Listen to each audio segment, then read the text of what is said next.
Good morning, students.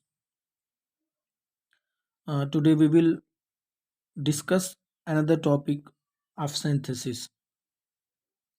We had discussed in last video combining two simple sentence into one simple sentence by using noun or phrase in opposition. And today we will discuss, as I have written here, combining two simple sentences into one simple sentence by using adverb or adverbial phrase. ठीक, दो या दो से अधिक simple sentence को एक simple sentence में जोड़ना किसका यूज करके? एडवर्ब का या एडवर्बियल फ्रेज का यूज करके. First of all you should know what is an adverb. What is an adverb?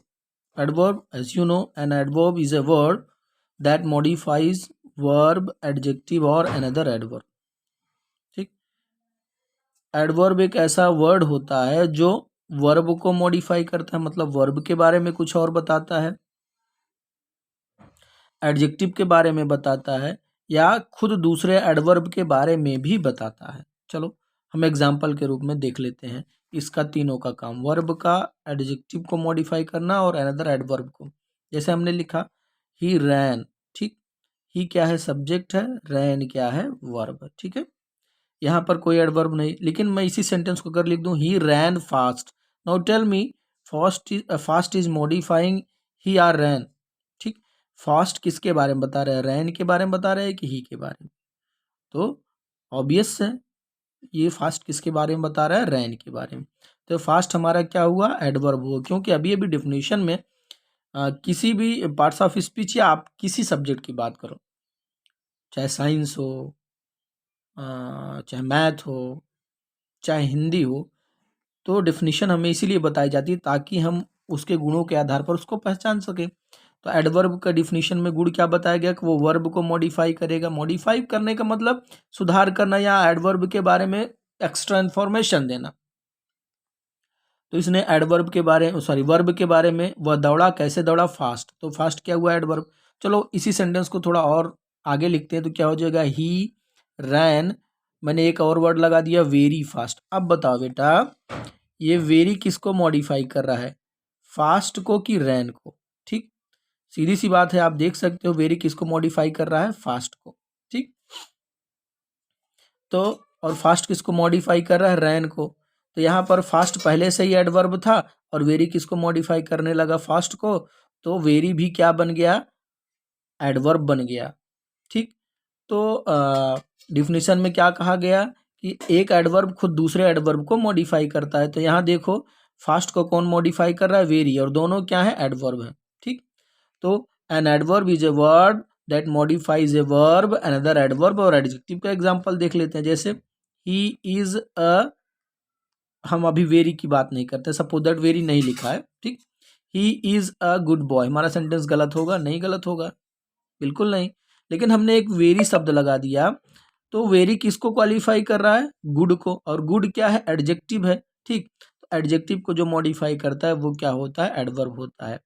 तो डेफिनेशन आपको याद हो जानी चाहिए, an adverb is a word that modifies verb, adjective or another adverb. ठीक, चलो अब बात करते हैं हम एडवर्बियल फ्रेज की. What is an adverbial phrase? Phrase मैंने आपको लास्ट वीडियो में बताया था. What is phrase? What is phrase? Phrase is a group of word without subject and verb and complete meaning. Phrase एक ग्रुप ऑफ वर्ड होता है, इसमें ना तो सब्जेक्ट होता है, ना तो वर्ब होता है, ना तो कंप्लीट मीनिंग होती है.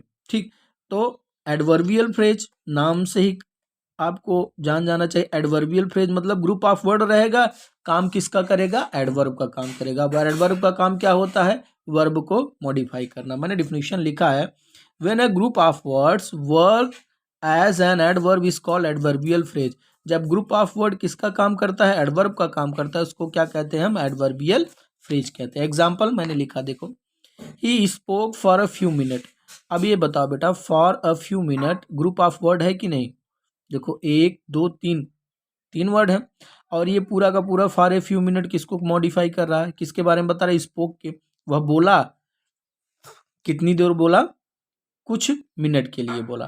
तो फॉर ए फ्यू मिनट किसको मॉडिफाई कर रहा है? स्पोक को. तो यही फॉर ए फ्यू मिनट क्या हो गया हमारा? एडवर्बियल फ्रेज हो गया, क्योंकि डिफिनीशन में भी तो यही कही गई है कि when a group of word works as an adverb, जब ग्रुप ऑफ वर्ड किसका काम करे, एडवर्ब का काम करे। एडवर्ब का काम क्या हमने ऊपर सीखा, वर्ब को मॉडिफाई करना, और यहाँ पर ग्रुप ऑफ वर्ड है वो भी वर्ब को मॉडिफाई कर रहा है। जब सिंगल वर्ड रहेगा तो एडवर्ब बनेगा, और जब एक से ज्यादा वर्ड हो जाएंगे तो वो क्या बन जाएगा, एडवर्बियल फ्रेज बन जाएगा, क्योंकि फ्रेज में एक से ज्यादा वर्ड होते हैं। चलो हम देखते हैं कि एडवर्ब बनता कैसे है।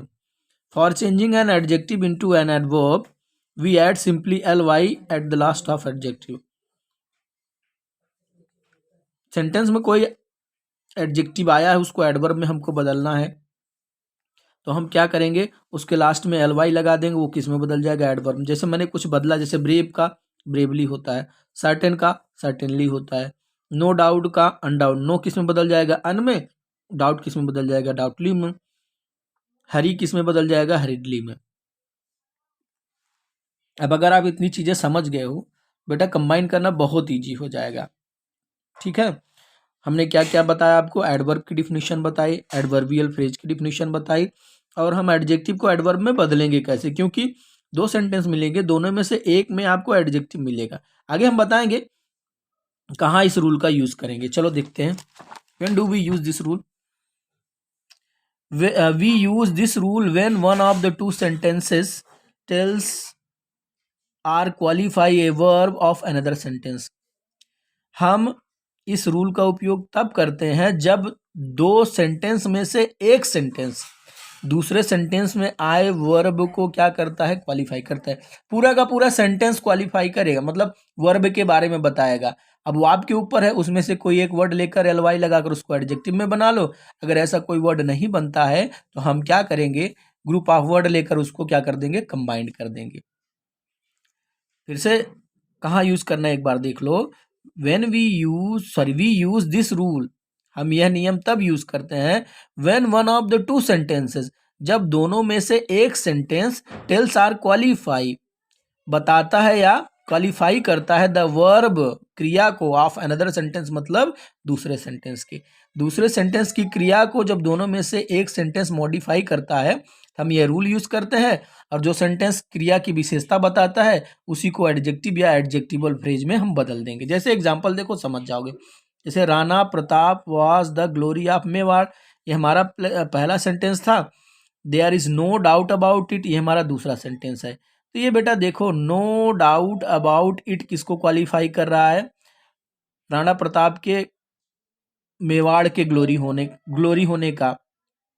ठीक, तो अब ये पूरा का पूरा सेंटेंस में नो डाउट अबाउट इट, ये हमारा एडवर्बियल फ्रेज है। ठीक है, ये एडवर्बियल फ्रेज है, क्योंकि नो डाउट अबाउट इट इसको हम ले जाकर यहाँ इसके बगल लिख देंगे तो हमारा सेंटेंस क्या हो जाएगा, कंबाइंड हो जाएगा। जैसे क्या होगा, Rana Pratap was the glory of Mewar, no doubt about it. ठीक, लेकिन एक रास्ता और भी है बेटा, क्या करना है, अगर हम एडवर्बियल फ्रेज का यूज अगर करेंगे तो सही है, अगर नहीं करना चाहते हैं, देखो हमारे पास क्या है, नो डाउट। ठीक, अभी मैंने पीछे बताया था, नो को किस में बदल लो, अन में, डाउट को किस में बदल लो, ly लगाकर डाउटली में, अनडाउटली हो गया, उसी को ले जाकर मेवाड़ के बगल लिख दोगे तो हमारा सेंटेंस फिर से ऐड हो जाएगा। चाहे आप एडवर्बियल फ्रेज का यूज करके इसको ऐड करो, चाहे एडवर्ब का यूज करके करो। जैसे मैंने एडवर्ब का यूज करके किया है, Rana Pratap was the glory of Mewar undoubtedly. आप नो डाउट अबाउट इट लिखते अनडाउटली की जगह, तब भी सही होता। ठीक, तो आप चाहे एडवर्ब का यूज करो चाहे एडवर्बियल फ्रेज का यूज करो, सेंटेंस को कंबाइन करना है, दोनों को मिलाकर क्या बना लेना, एक सिंपल सेंटेंस। और सिंपल सेंटेंस में हमेशा याद रखना क्या होती है, केवल एक ही फाइनाइट वर्ब होती है। देखो फाइनाइट वर्ब यही वाज है, जब टेंस बदलेगा तो यही वाज बदल जाएगा, और कोई वर्ब दिख रही है नहीं, और हमारा सेंटेंस कंबाइंड हो गया। चलो दूसरा एग्जाम्पल देखते हैं। He did it with a great success. ठीक, अब इसको भी चाहे एडवर्बियल फ्रेज के रूप में लिखो, इन दोनों को एडवर्बियल फ्रेज के रूप में जोड़ दो, या जो है एडवर्ब के रूप में जोड़ दो, दोनों सही है। चलो देखते हैं कैसे। जैसे ही डिड इट, ये हमारा पहला सेंटेंस है, he did with a great success. ठीक, तो ये विथ अ ग्रेट सक्सेस, ये किसको मॉडिफाई कर रहा है, डिड को। ठीक, डिड क्या है, वर्ब है।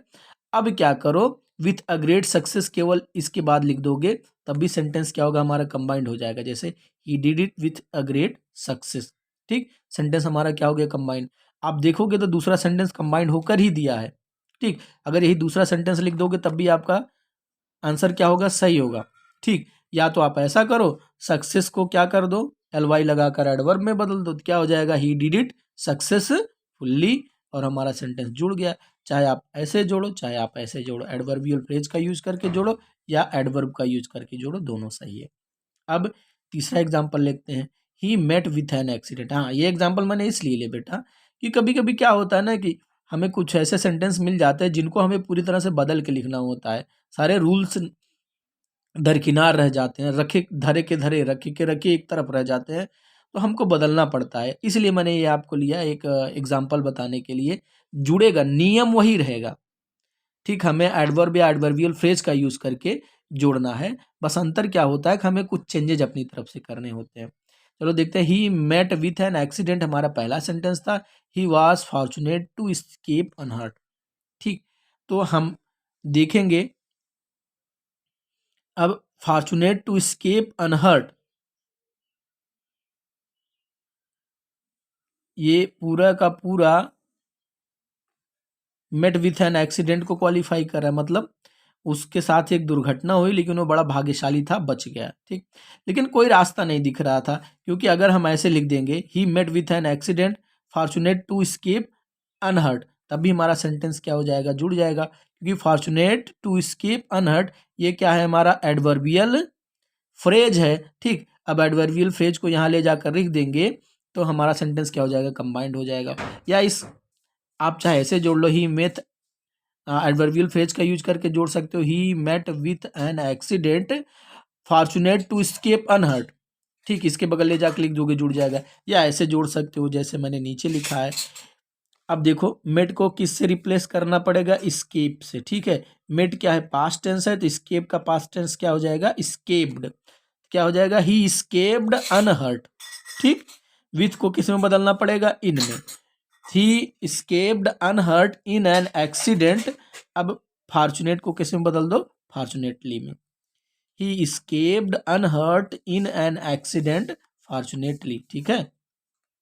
अगर आपको सही लगता है तो ऐसे बना लेना, नहीं तो सीधा सीधा आपको और आसानी से बनाना है तो he met with an accident fortunate to escape, ऐसे लिख सकते हो। लेकिन ज़्यादा सही हमारा यही वाला है कि he escaped unhurt in an accident fortunately, ठीक।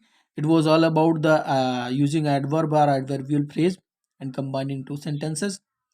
मैं एक्सरसाइज आपको ग्रुप में भेज दूंगा, आप लोग प्रैक्टिस कर लेना, और ये रूल्स लिखते जाना बेटा, ताकि क्लास में मुझे फिर से रिवाइज ना करना पड़े।